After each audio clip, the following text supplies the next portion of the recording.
Hello and welcome to my channel. If you're new here, my name is Melissa, but if you are one of my snazzy subscribers, then you already know that you can call me Missy. I love me some Halloween times. However, this year, October was really rough for me and I'm not entirely sure why. So in September, I did make Halloween costumes for my children.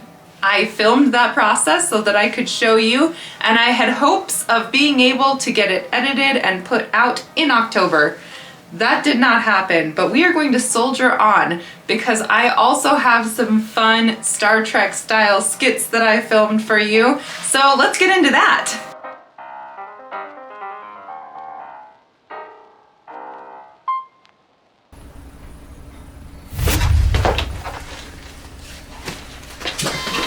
Filet, status report. Checking.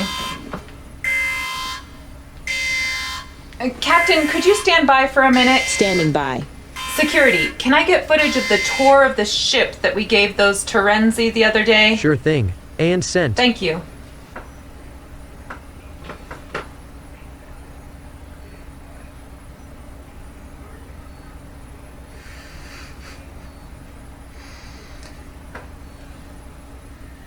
Captain, do you remember those Terenzi dignitaries that we gave that tour to? I remember one of their quaxels got loose and caused a disturbance.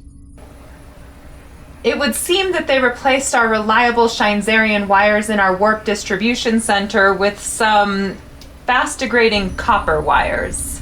I'm going to guess we don't have a replacement on board. Can we send for one? Yeah, but Scheinzerian's pretty rare and it might take a while for a crew to get some out to us. Is there a possibility that there is a source of Scheinzerian within cruising distance? Cartography is telling me there is a planet nearby that might have what you are looking for. The only problem is, the locals have not yet developed warp technology. We will have to go in stealth. See if you can work out a solution with the ship's lead anthropologist. Her name is Kim. Yes, sir. Okay, first things first, I need to show you what I have gathered for this project. I found two different colors of red for the jacket. We've got this tablecloth, which was $4.99, and this tablecloth, which was also $4.99. Both of those need to be washed. I found this t-shirt, which was $1. This white button-down shirt, which was $2. And these gray trousers, which I can't remember how much they were. I also have some fabric in my fabric stores, and then I can get to work on making the pattern because I don't think that I have currently a pattern that I can use for this, but I'm gonna take a look to see if I have anything. So let's get to it. Hi, Editing Missy here. I am realizing at this point, as I'm working, that I have given you very little context for what is actually going on here. I am making a Halloween costume for my son of a character from the Beyblade series, which is an anime series. This character is Delta Zakuro.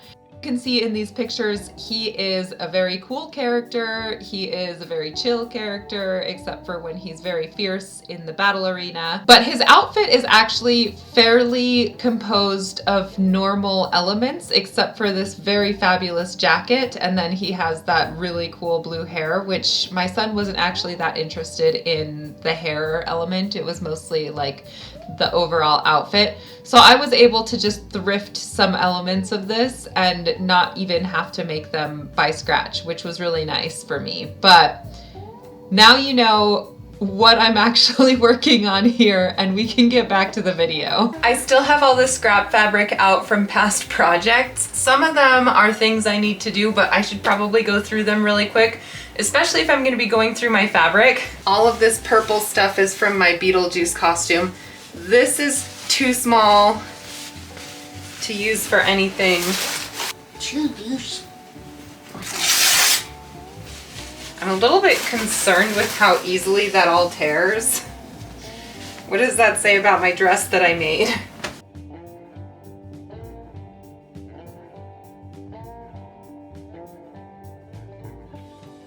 Finally, now that I've done some throwing of my stuff on the floor, I can look through this and see if I have anything for kids.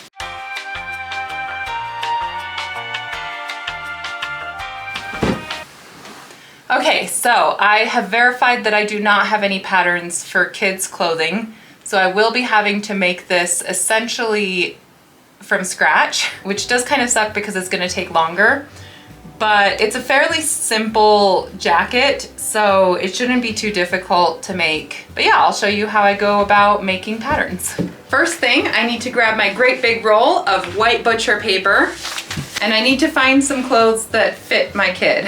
I found this button-down shirt in his closet, which will make a good starting point for our jacket. I'm probably gonna make it an inch or two bigger. That way it will hopefully fit on over the layers of clothing that he needs, but also maybe it'll be a little on the larger side and he can grow into it and continue wearing it for a little while. So what I'm doing here is just basically a method for cloning clothing without taking it apart at the seams. I lay it out as flat as I can, and then I start to make markings all around the clothing. When there is a straight edge, I just kind of do a dot. That way I can just use my ruler to draw out that line and just really make sure that it is straight. You do want to be careful when you're doing the armholes because you need to keep in mind that the curve of the sleeve is going to be different from the curve on the shirt. Or, I mean, the body of the shirt. Because the jacket that I'm going to be making is obviously a little bit different from this dress shirt, I went ahead and just kind of altered the pattern as I went. For example, as you can see, the dress shirt has a curve up over the hip, whereas the jacket is just a straight line all the way around. So I just straightened out the bottom edge of my pattern. After tracing everything, I needed to add some seam allowance, which I did by just drawing, I think I usually do about a 1/4 inch extra all around the edges in order to make sure that I have just enough seam allowance for the way that I end up sewing clothing. I know some people prefer having a 1/2 inch seam allowance, but this method works for me.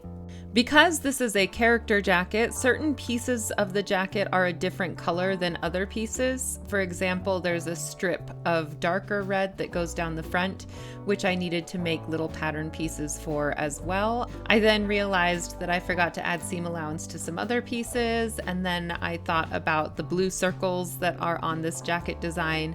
I looked at the sleeve dimensionally, and then I found some circles around my house that I could trace, and then I had a pattern. Okay, before my battery died, I got all of the body pieces cut out. I'm going to use this darker red fabric both as the lining and as the darker red detail pieces. So I have all of the detail pieces laid out. I'm going to go ahead and cut those out. And then the only cutting that will need to be done from that point is the pink on the inside of the collar and the blue circles. Here it goes. If you are somebody who sews, let me know in the comments how you go about cutting out your pattern pieces out of the fabric. I used to pin my pattern pieces down every single time with pins going through my paper patterns, but I have some patterns that I've reused a few times and it starts to wear into the delicate paper. And so I kind of started weighting down my pattern pieces and then tracing over them with chalk and then cutting them out. And here I used some magnets because I cut out these pieces all at once. I didn't want to cut out the pieces twice. So I used the magnets to stick the two layers together as I was cutting. But I kind of like using chalk to mark everything out because it also helps if I'm sewing darts or something. I can mark out where the darts are supposed to be, and then that makes sewing easier afterwards. After getting everything cut out, I went ahead and started applying these decorative stripes to the arm sleeves. And calling them arm sleeves does make me sound like an alien. my idea. The people on this planet have a complex ritual form of warfare called Beyblade battling. They have a tournament coming up, and the grand prize is a trophy, which is essentially just a giant refined hunk of Shinzarian. So, my thought is that we could send one of my team down in disguise, and then they can win the tournament and bring back the Shinzarian for your repairs. Okay, but how are we going to get a convincing costume? Well, I have been following your work and have determined that you have the necessary skills. In other words, you can sew one. Damn it, Kim, I'm an engineer, not a costumer. So, engineer a costume. It's the only way. Fine.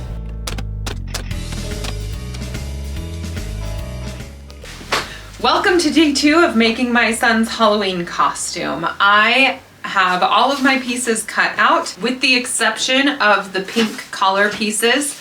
I went this morning to get some interfacing because I couldn't find mine. I think I might have thrown it out, but there might not have been usable quantities of it anyways. And then I'll be able to just finish assembling and hopefully it'll be done. Just the jacket will be done. I do need to alter the t-shirt portion of the costume so that he also has a little sweater vest. And I think I also still need to make a little tie that he can wear. Just a few things that need to be done. I think it's manageable, so let's get to work. I probably wouldn't have bothered with the interfacing, but for 2 reasons. Number 1, this pink fabric is very thin and kind of silky textured. And number 2, the collar is always standing up, so it needed some structure.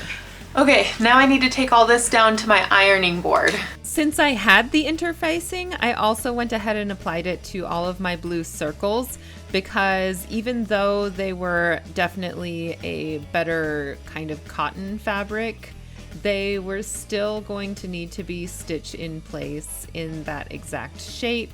And it's easier to do that when there's a little bit more structure to the fabric itself. It also gave me some nice guidelines for folding over the fabric in order to make the edges not raw.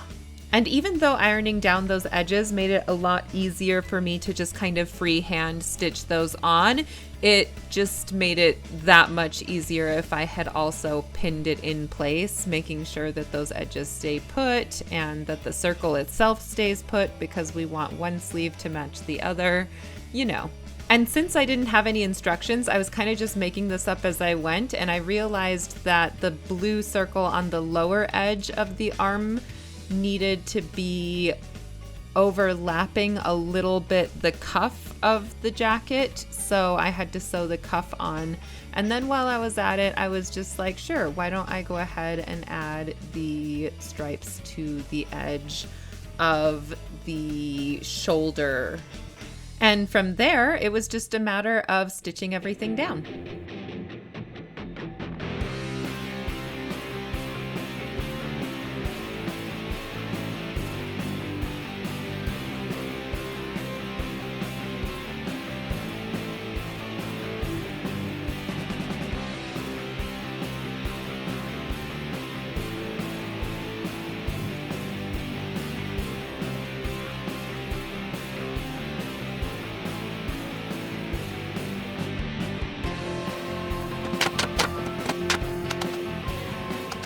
I got my curlers in, my face mask on, and some sweet, sweet pumpkin spice in my mug. So you could say I'm feeling good about how this project is going. All I have left to do on the jacket is to add buttons and then make the little tie thing that comes up the front. It never gets tied and it's too short to be tied. It'll just be there decoratively, I guess. There's that. And then I just have to turn a t-shirt into a sweater vest and then this costume is done. Although I'm not feeling any great rush, we should probably still get into it. So I was back to cutting. In this case, I did not have a pattern piece for the tie that would be going around the waist of the jacket. I decided to go ahead and just make it as long as this strip of fabric just because I could. And if we ever wanted to, it could be used functionally to tie the jacket up. At this point, I don't foresee that being the case. I also opted to use interfacing here, which is actually pretty surprising for me. I'm usually so much more lazy than this. Like, I'm just watching myself cut out that interfacing, and I'm like, who is she? Who are you, who are so wise in the ways of science? If you are American and you imagine that he's kind of slurring his words a little bit there, it does kind of sound like he's saying sewing instead of science. Although contextually, sewing makes no sense in that scene, but it's Monty Python, so does anything really need to make that much sense? But for real, I was being such a good little seamstress on this project. I pressed this down and then I still sewed along the edges, which you'll see in a minute here, but not right in this clip. Anyways, I still needed to seal up the edges and they needed to be at kind of points. So I just folded them in strategically so that they were pointed and then sewed them down. I asked about the button conundrum and he does want the buttons, so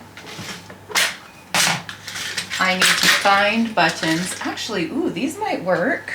They're a little bit not quite the right color. If I had more of these, that would be perfect, but I only have one. I think I'm just gonna have to cover these with fabric. Not sure how I'm gonna go about doing it, but here it goes. As indicated by my previous statement, this is the first time that I have ever covered buttons in this way, and I'm pretty happy with how they turned out. It took one trial and error moment, and then I thought to stitch around the edges with a fold, and that ended up looking quite nice.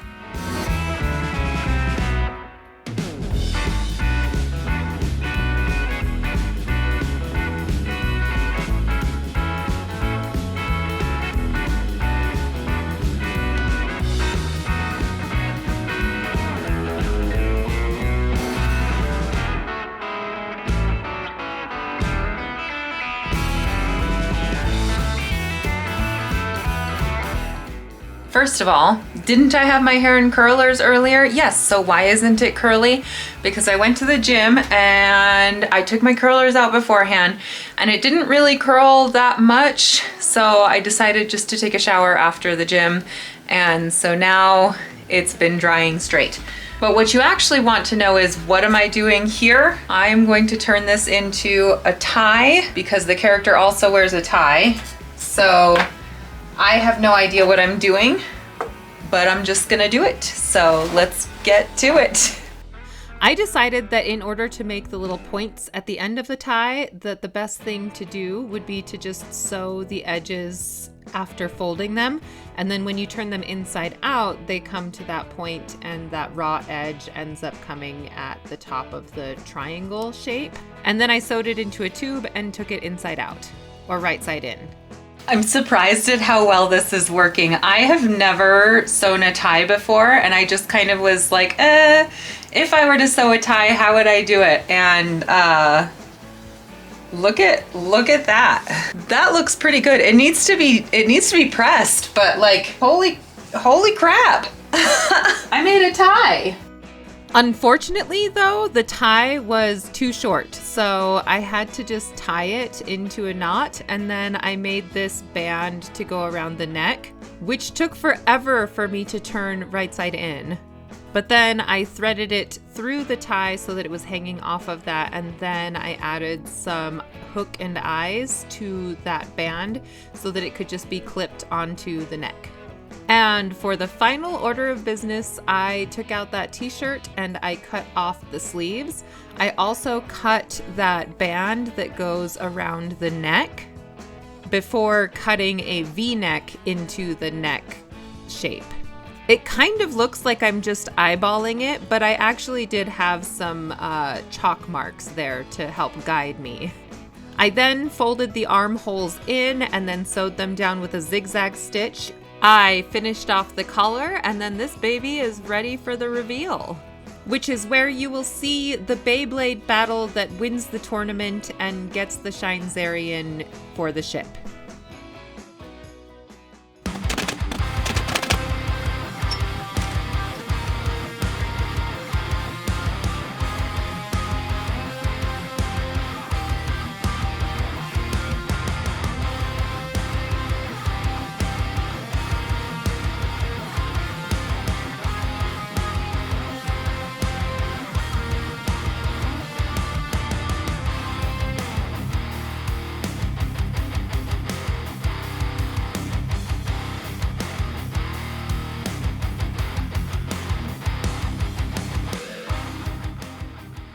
We have come to the critique portion of this video, and there's really not much to say. Everything turned out really, really well. Everything was kind of in my comfort zone with this whole costume, so it was really a breeze to make. I hope that you can see in some of that video footage of him wearing the costume and doing his Beyblade battling just how cool he felt in that costume. He is, in his core, a power poser, and I think that really shows, and an outfit like that really makes him feel extra powerful. If you liked anything about that video, go ahead and hit that thumbs up button, and if you would like to support my channel and boost that algorithm, go ahead and leave me a comment. And if you're not sure what to comment, go ahead and just leave me a explosion emoji. And if you'd like to see more of what I do, go ahead and hit that subscribe button so that I can see you in the next video. Bye! And these gray trousers. Yeah, let's get to it.